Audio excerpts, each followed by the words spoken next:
조합재 TV 시청자 여러분 안녕하십니까. 2022년 9월 30일 새벽 5시 15분입니다.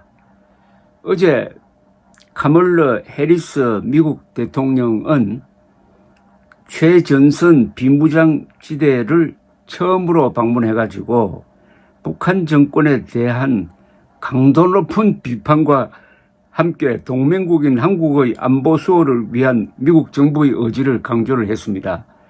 여기에 화가 났는지 또 북한이 동해상으로 미사일을 발사했습니다. 미사일을 발사할 때마다 북한의 그 체력이 소진되는 거죠. 그 돈 가지고 식량 사서 백성들 배불리 먹일 생각은 절대 안 합니다. 백성들의 배가 불러지면은 그 다음에는 자유를 원하게 될 것이다. 북한 사람들을 항상 배고픈 상태로 만들어 놓는 것이 최대의 집권 전략입니다. 정말 인류 역사상 처음 보는 악질적인 세력인데 문재인 정권이 지난 5년 동안 그 김정은의 부하 노릇 했다는 거 한시도 잊어서는 안 됩니다. 해리스 부통령은 판문점 군사분계선 앞에서 북한을 향해 가지고 이랬습니다. 북한에는 악랄한 독재 정권, 불법적인 무기 프로그램, 인권 침해가 있다. 우리나라 대통령이 이렇게 해야 되는 것 아닙니까? 속이 시원합니다. 이어서 전쟁의 위협이 여전하다. 미국과 한국은 어떠한 만일의 사태에도 준비되어 있다. 라고 했습니다. 그리고 윤석열 대통령을 예방을 해가지고 상당히 85분간 접견을 했다고 그럽니다. 심도 있는 대화를 나누었는데 이재명 부대변인이 전한 내용은 한미관계 강화, 북한 문제, 경제안보, 주요 지역 국제 현안 등 상호 관심사에 대해서 다양한 의견을 가졌다는 겁니다. 윤 대통령은 이 자리에서 해리스 부통령이 취임 후 처음 방한한 데 대해 환영의 뜻을 표하고 강력한 한미동맹에 대한 양국의 굳건한 의지가 반영된 것이라고 했고요.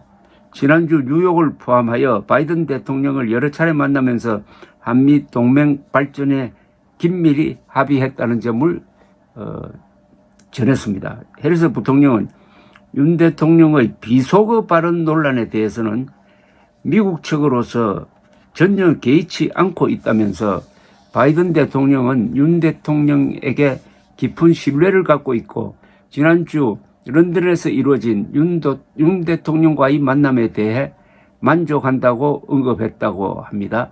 그러면서 영내 평화와 안정을 위한 핵심 축으로서 한미 동맹이 더 발전해 나가도록 적극 노력하겠다고 강조했다는 것이 대통령실의 설명입니다. 대통령실 핵심 관계자는 이날 만남에 대해 공고한 동맹을 다시 한번 확인하는 사건이었다. 확인하는 시간이었다. 순방 기간 윤 대통령과 바이든 대통령 간 논의한 현안에 대한 공고한 신뢰를 구축하고 공감대를 확인하는 자리였다. 정부와 한국은행은 미국과 유동성 공급 장치의 발동이 필요하다는 데 인식을 같이 하고 있다. 시장 상황에 따라 유동성 공급 장치를 가동할 수 있도록 미 연방준비제도 등 적극적으로 정보를 교환 중인 것으로 알고 있다고 설명을 했습니다. 그런데 이 대목이 좀 마음에 걸립니다. 해리스 부통령은 윤 대통령의 비속어 발언 논란에 대해 미국 측으로서는 전혀 개의치 않고 있다면서 바이든 대통령은 윤 대통령에게 깊은 신뢰를 갖고 있다고 말했다는 건데 어제 그 자리에서 그 발언이 왜 나왔을까 하는 생각이 듭니다. 이미 윤석열 대통령은 내가 바이든이란 말을 입에서 꺼내지도 않았다. 이건 MBC가 조작한 것이다. 그리하여 한미 관계를 나쁘게 만들고 국민을 위험에 빠뜨렸다 하는 딱 정리된 입장이 있는데 어제는 그 이야기가 안 나왔어야죠. 이게 또 대통령실에서 발표한 걸 보면은 윤석열 대통령이 그 문제에 대해서 오해가 없도록 해리스 부통령에게 설명을 했고 해리스 부통령이 받아들인 것처럼 보이는데 이게 얼마나 구차합니까? 자기가 하지 않는 말을 가지고 MBC가 오보를 해가지고 이렇게 난리를 폈다면은 그건 어제 그 자리에서 이야기할 게 아니라 그 밑에 실무자들끼리 이야기를 해가지고 설득보다는 해명을 하면 그것으로 끝내야지.